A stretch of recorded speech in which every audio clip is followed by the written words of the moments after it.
صدر پاکستان، وزیر اعظم، علماء کرام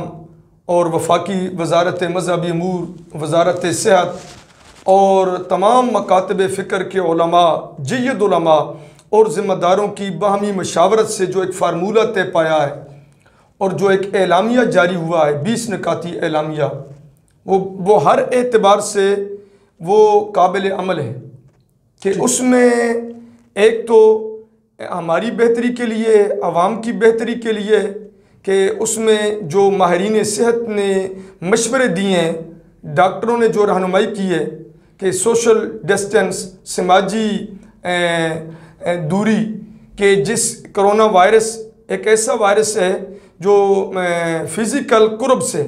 ایک دوسرے کے قرب کے سبب، وہ ایک دوسرے کے نزدیک ہونے سے، ہاتھ ملانے سے، معانقہ کرنے سے، مصافحہ کرنے سے وہ بیماری منتقل ہوتی ہے، تو اب اس سے بچنا ہے ماہرین سے۔ اچھا حضرت دیکھیں، ماہ رمضان المبارک میں اللہ کی کرم نوازی سے مساجد کی رونقیں جو ہے بحال ہو جاتی ہیں، ان میں اضافہ ہو جاتا ہے، تو موجودہ حالات کے تناظر میں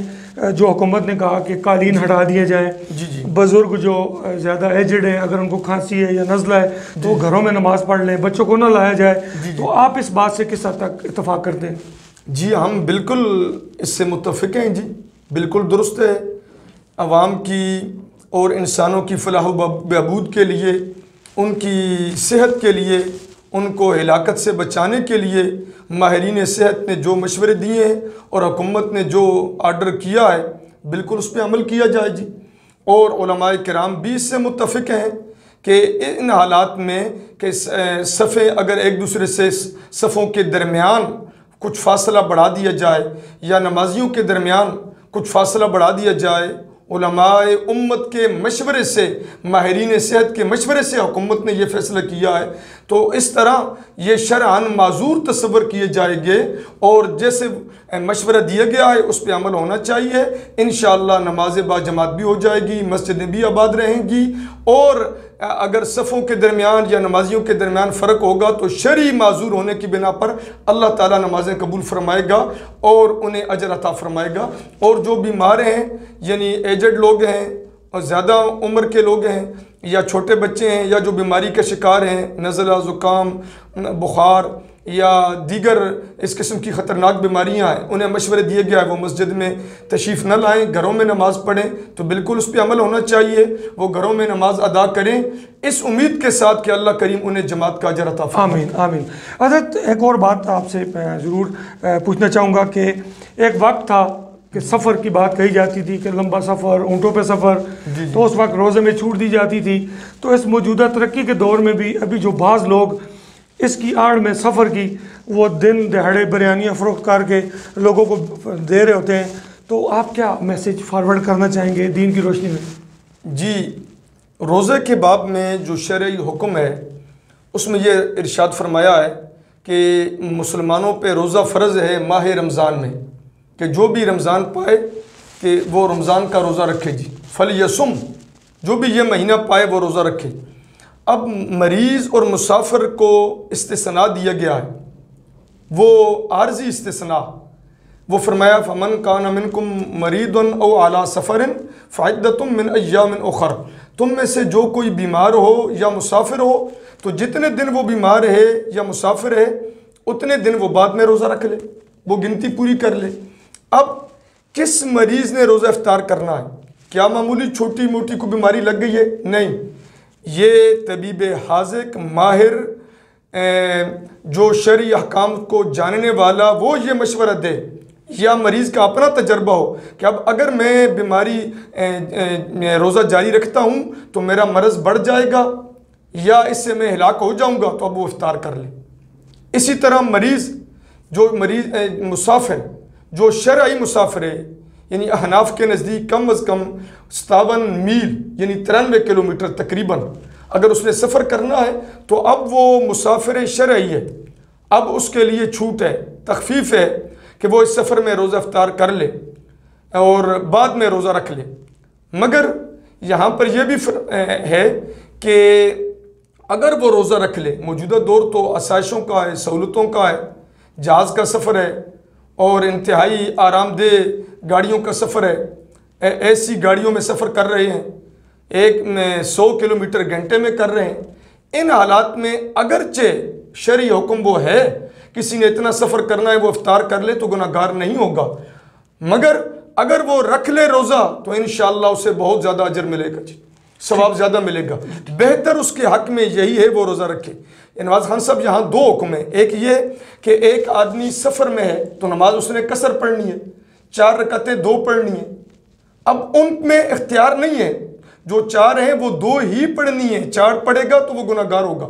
وہاں 2 ہی پڑھنی ہے۔ مگر روزے میں اختیار ہے کہ روزہ اس نے افطار بھی کر سکتا ہے، رکھ بھی سکتا ہے، اختیار ہے۔ اگر وہ افطار کر لے مسافر شرعی ہے تو ٹھیک ہے، گناہ گار نہیں ہے، مگر ان آسائش کی اتنی سہولتوں میں افطار کر کے رمضان جیسے عظیم روزے کی برکتوں سے وہ میرا بھائی اور بہن کیوں محروم ہو؟ وہ رکھے، اللہ تعالیٰ یہ خیر ہی خیر ہے، برکت ہی برکت ہے، اللہ تعالیٰ انہیں بہت سارا اجر عطا فرمائے۔ اچھا، ہمارے میل ویورز کے ساتھ ساتھ ہماری فیمیل ہماری جو بہنیں ہیں وہ بھی آپ کو سن رہی ہیں، تو کائنڈلی یہ بتا دیجیے کہ روزہ کی حالت میں ہماری جو مائیں بہنیں شام کے وقت جو افطاری تیار کرتی ہیں، سالن تیار کرتی ہیں، اس میں کتنی چھوٹ ہے کہ وہ اس کو سالن کو چیک کر لیں تاکہ نمک مرچ کی زیادہ جو کوانٹٹی اس کو چیک کر لیں، اس میں کتنی چھوٹ کتنی ہے دین میں ہمارے لیے؟ جی، اس باب میں جو شرعی حکم ہے وہ یہ ہے جی کہ کوئی خاتون جو امور خانہ داری سر انجام دیتے ہوئے، گھر کا کھانا تیار کرتے ہوئے وہ روزہ دار ہے اور کوئی دوسرا بندہ چکھ کے اسے بتانے والا نہیں ہے مرچ مسالہ نمک تیز ہے کیسا استعمال کرنا ہے، اور یہاں یہ بھی ہے کہ اس کا خاوند بدخلق ہے، وہ اگر خدا نہ خواستہ مرچ مسالہ نمک تیز ہوا تو وہ بدخلقی کرے گا، جھگڑالو قسم کا ہوگا، اب اسے یہ ڈر بھی ہے، ادھر وہ روزہ دار بھی ہے، کوئی دوسرا چکھ کے اسے بتانے والا بھی نہیں ہے، تو اس کے لیے یہ اجازت ہے کہ وہ چکھ لے، اتنا بس زبان سے لگائے، مرچ مسالہ نمک محسوس ہو جائے، اس کے بعد وہ نیچے گرا دے، اور اندر نہیں لے جانا، اگر اندر لے گئی وہ کھا لیا تو پھر اس سے روزہ فاسد ہو جائے گا، صرف زبان پہ رکھ کے تھوک دیا اور وہ چیز نکال دی تو اب جائز ہے، اس کے لیے اس کا روزہ ادا ہو جائے گا۔ ٹھیک، اچھا سر، ایک اور بات میں ضرور آپ سے پوچھوں گا کہ اس ماہ مبارک میں حقوق العباد کے حوالے سے بات کرنا چاہوں گا کہ اس وقت ہمارا دہڑی دار مزدور طبقہ کرونا وائرس کے بعد لاک ڈاؤن کے بعد شدید متاثر ہوا، تو کیا میسیج ویورز کو دینا چاہیں گے کو اپنے غریب نادار بھائیوں کا کس حد تک خیال کریں، اس میں ہمارا دین ہے کس حد تک وہ زور دیتا ہے، اس حوالے سے آپ کیا کہنا چاہیں گے؟ جی، موجودہ حالات میں جو صورتحال درپیش ہے کہ کرونا وائرس کے باعث لاک ڈاؤن ہے پورے ملک میں، اب آہستہ آہستہ کچھ اس میں آسانی کی جا رہی ہے، اور دیہڑی دار طبقہ یومیہ مزدور جو بیچارہ دن کو گھر سے نکل کے محنت مزدوری کر کے شام کو اپنے بچوں کا رزق روزی لانے والا تھا، وہ بدترین متاثر ہوا ہے جی، اور ہمارے پورے معاشرے اور سماج میں ایک بہت بڑا بحران آ گیا ہے جی، بہت بڑا بحران جی، اس میں کوئی شک نہیں کہ وطن عزیز کے مخیر حضرات جو مالی اعتبار سے ٹھیک ہیں، حکومت نے بھی بہت ساری مدد کی اور مخیر حضرات عام لوگوں نے بھی کی، اللہ انہیں جزائے خیر عطا فرمائے، مگر اس کے باوجود بہت سے لوگ متاثر ہیں، اور جو سفید پوش ہیں وہ ہاتھ پھیلا نہیں سکتے، وہ کسی کے سامنے اپنی وہ جو کیفیت ہے وہ بیان نہیں کر سکتے، تو ان حالات میں ماہ رمضان شریف میرے آقا فرماتے ہیں یہ صبر کا مہینہ ہے، یہ ہمدردی کا مہینہ ہے، یہ غمخواری کا مہینہ ہے، یہ رحمت کا مہینہ ہے۔ اس مہینے میں جہاں ہم روزے رکھ کے رب کی رحمتیں حاصل کریں، تراویح پڑھ کے قرآن کی تلاوت کر کے نماز پڑھ کے ذکر اذکار کر کے وہاں اپنے غریب حقدار مستحق مظلوم مجبور بھائیوں اور بہنوں کی مدد کر کے بھی بہت سارا اجر عظیم حاصل کریں جی۔ ہمیں چاہیے کہ ہم اپنے دائیں بائیں اپنے پڑوس میں محلے میں رشتہ داروں میں اپنے قریبیوں میں لوگوں کو تلاش کریں جو سفید پوش ہیں، ہاتھ نہیں پھیلاتے، ان کی عزت نفس کا خیال کرتے ہوئے انتہائی رازدارانہ طریقے سے بڑے ہی خوبصورت انداز میں کسی کو پتہ بھی نہ چلے انہیں بھی بلکہ پتہ نہ چلے اس انداز اپنائیں، انشاءاللہ تعالی اللہ کریم بہت بڑا اجر عطا فرمائے گا۔ ٹھیک، اچھا سر، میں روزے کے حوالے سے بات پھر کرنا چاہوں گا آپ سے کہ روزے کی حالت میں اگر 2-3 گھنٹے رہتے ہوں،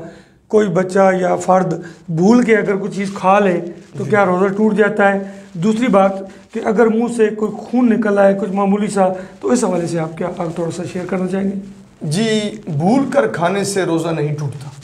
بھول کر کھانے سے روزہ نہیں ٹوٹتا جی، کہ حضور فرماتے ہیں جس نے بھول کے کھا لیا یا پی لیا وہ اپنا روزہ مکمل کرے، اللہ تعالیٰ نے اس کی مہمان نوازی فرمائی جی۔ رہی بات منہ سے خون نکل آیا، اور اب منہ سے اگر خون نکلا ہے تو اس نے وہ خون باہر گرا دیا ہے، اندر نہیں گیا، تو اس سے روزہ نہیں ٹوٹے گا۔ یا کہ آ گئی، اس کی کیا لمٹ ہے، کہ کی الٹی کی؟ جی اس میں پھر جی اس میں مختلف ہیں جی، کہ کی صورتیں مختلف ہیں۔ بعض حضرات نے فرمایا ہے کہ منہ بھر کے ہے تو منہ بھر، اور خود کے آئی ہے تو اس سے نہیں ٹوٹے گا، کہ کی ہے تو ٹوٹے گا جی۔ ایک اور بات بھی بعض لوگوں میں اویئرنیس نہیں ہوتی کہ وہ اگر بیمار بھی ہوں تو انجیکشن نہیں لگواتے، تو کیا جو رگ کے اندر انجیکشن لگایا جاتا ہے اس سے روزہ ٹوٹ جاتا ہے؟ انجیکشن کے جو معاملہ ہے جی، انجیکشن لگانے کا اور ڈرپ لگانے کا، یہ ایک اس میں اختلاف ہے علماء کا جی، اس میں علماء کا اختلاف ہے، اور دونوں طرف دلائل ہیں۔ ہمارے نزدیک اور ہمارے اساتذہ کے نزدیک وہ یہ ہے کہ انجیکشن لگانے سے یا ڈرپ لگانے سے اور کوئی بھی ہو، ڈرپ اور انجیکشن سے روزہ ٹوٹ جاتا ہے جی۔ دوسری طرف بھی ہیں، کچھ حضرات کہتے ہیں نہیں ٹوٹتا، مگر ہمارے نزدیک انجیکشن ڈرپ لگانے سے روزہ فاسد ہو جاتا ہے، اس سے اجتناب کیا جائے اس دوران جی۔ اچھا دوسرا سر، میں آپ سے بات کرنا چاہوں گا کہ ماہ مبارک میں نے کہا کہ مساجد کی رونقیں الحمدللہ بحال ہو جاتی ہیں،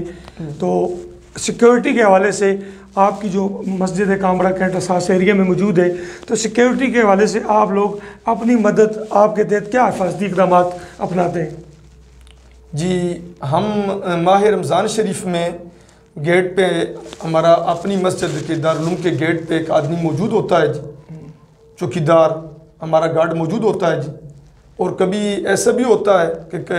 جب نمازی اندر مکمل ہو گئے، جماعت کھڑی ہو گئی، اب یہ یقین ہو گیا کہ آنے جانے والا کوئی نہیں ہے، تو کئی بار گیٹ بند بھی کر دیتے ہیں جی،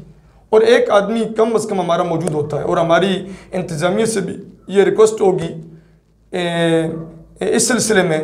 کہ ہمیں گارڈ فراہم کیا جائے، چونکہ ہماری مرکزی جامع مسجد دارالعلوم ہے، اور اس دارالعلوم کا اس پورے علاقے میں اس کا کی ملی دینی علمی اسلامی خدمات ہیں، اور یہ مرکز ہے، اس لیے اگر دائیں بائیں جن مساجد میں نمازیوں کی تعداد کم ہوتی ہے وہاں اگر نہ یہ گارڈ فراہم کر سکیں تو کم از کم یہاں ہماری ضرورت ہے، چونکہ ہم برلب سڑک بھی ہیں، مین روڈ پہ بھی ہیں، آبادی مارکیٹ قریب ہے، اور مرکز بھی ہے، دارالعلوم بھی ہے، نمازیوں کی بھی زیادتی ہوتی ہے، اس دفعہ تو حالات کچھ اور ہیں، تو گارڈ ہمیں ملنا چاہیے۔ اچھا سر، اب میں نے پہلے بھی گزارش کی کہ علماء کرام اور حکومت کے درمیان مشاورت کے بعد 20 نکات پہ اتفاق ہوا، تو جو لوگ بلا وجہ اس موجودہ حالات کے تناظر میں تنقید کر دیتے ہیں، تو آپ کیا میسیج دینا چاہیں گے ان لوگوں کو؟ جی اس طرح ہے جی کہ اس باب میں ہر ایک کا اپنا نقطۂ نظر ہے، ہر ایک کا اپنا انداز نظر ہے، ہر ایک کی اپنا طریقہ کار ہے، وہ اس انداز سے سوچتا ہے اور بات کرتا ہے۔ ہمارے نزدیک چونکہ گورنمنٹ نے جو 20 نکاتی ایک اعلامیہ جاری کیا ہے، متفقہ ایک جو معاہدہ طے پایا ہے، تو وہ چونکہ اس میں گورنمنٹ، وزارت مذہبی امور، وزارت صحت اور اسلامی نظریاتی کونسل کے چیئرمین اور وفاقی وزارت مذہبی امور کے وزیر علامہ ڈاکٹر نور الحق قادری صاحب، رویت ہلال کمیٹی کے چیئرمین مفتی اعظم پاکستان علامہ مفتی منیب الرحمان صاحب، تمام مکاتب فکر کے جید علماء کے متفقہ طور پہ چونکہ یہ 20 نکاتی ایک اعلامیہ جاری ہوا ہے، تو بہتر یہی ہے کہ اپنے معاشرے کو بچانے کے لیے، یکجہتی قائم رکھنے کے لیے، ملک و ملت کی بہتری کے لیے، اس سے اختلاف کرنے کی بجائے، اس پہ تنقید کرنے کی بجائے، اور اس اتحاد کی فضا کو پارا پارا کرنے کی بجائے اس سے متفق ہوں، تاکہ رمضان شریف کی رحمتیں برکتیں بھی حاصل کی جا سکیں، اور شرعی احکام پہ عمل بھی ہو، مساجد بھی آباد رہیں، اور اتحاد کی فضا بھی قائم رہے۔ جی مولانا حامد رضا صاحب، اس وقت کورونا وبا پہ پھر بات ہوگی کہ پوری دنیا، جی چاہے پاکستان ایروناٹیکل کمپلیکس کامرا کی بات ہو، ایئر فورس جتنی بھی فورسز ہیں ہماری ان کی ہو، چاہے مخیر حضرات ہوں، اندرون بیرون ممالک، سیاسی سماجی شخصیات، تاجر برادری، انہوں نے اس مشکل گھڑی میں بڑے دل کھول کر عطیات دیے، اپنے بھائیوں کی مدد کی، راشن بھجوایا، تو ان کی حوصلہ افزائی کے حوالے سے سر آپ کیا کمنٹس کرنا چاہیں گے؟ جی، اس مشکل وقت میں حکومت ہو، ہمارے پی ایس سی کامرا ہو، یا کینٹ بورڈ کامرا ہو، یا دیگر فلاحی تنظیمیں، وفاقی گورنمنٹ، صوبائی گورنمنٹ، ڈسٹرکٹ لیول پہ، یا اور تنظیمیں جو یہ فلاح و بہبود اور خدمت کا کام کرنے والی ہیں، جماعتیں، مذہبی، سیاسی، دینی، سماجی، یا وہ شخصیات جو بیرون ممالک میں الحمدللہ جو بیرون ممالک میں ہمارے اوورسیز پاکستانی جو ہیں، جنہوں نے دل کھول کے عطیات بھیجے ہیں، وطن عزیز کے مجبور، معذور اور دیہڑی دار مزدور طبقہ کی مدد کی ہے، اللہ کریم ہمیں یقین ہے اللہ تعالیٰ انہیں بہت بڑا اجر عطا فرمائے گا، اور ہم ان کے لیے دعا گو ہیں، اللہ تعالیٰ ان کے جان، مال، رزق، ایمان میں برکتیں عطا فرمائے، اور دنیا اور آخرت کی آسانیاں انہیں نصیب فرمائے، اور انہیں مزید اسی طرح دل کھول کے غریبوں اور حقداروں کی مدد کی توفیق عطا فرمائے۔ جی ویورز، یہ تھے ہمارے ساتھ آج ممتاز عالم دین حضرت مولانا حامد رضا صاحب، جو ماہ مبارک کے حوالے سے انتہائی پیاری گفتگو شیئر کر رہے تھے۔ میری آخر میں رب کریم سے دلی دعا ہے کہ وہ اس ماہ مبارک میں ہمیں برکتیں سمیٹنے کی توفیق دے۔ انہی الفاظ کے ساتھ مجھے اور میرے مہمان گرامی کو دیجیے اجازت۔ آئندہ پروگرام میں دوسرے موضوع کے ساتھ حاضر ہوں گے۔ خدا حافظ۔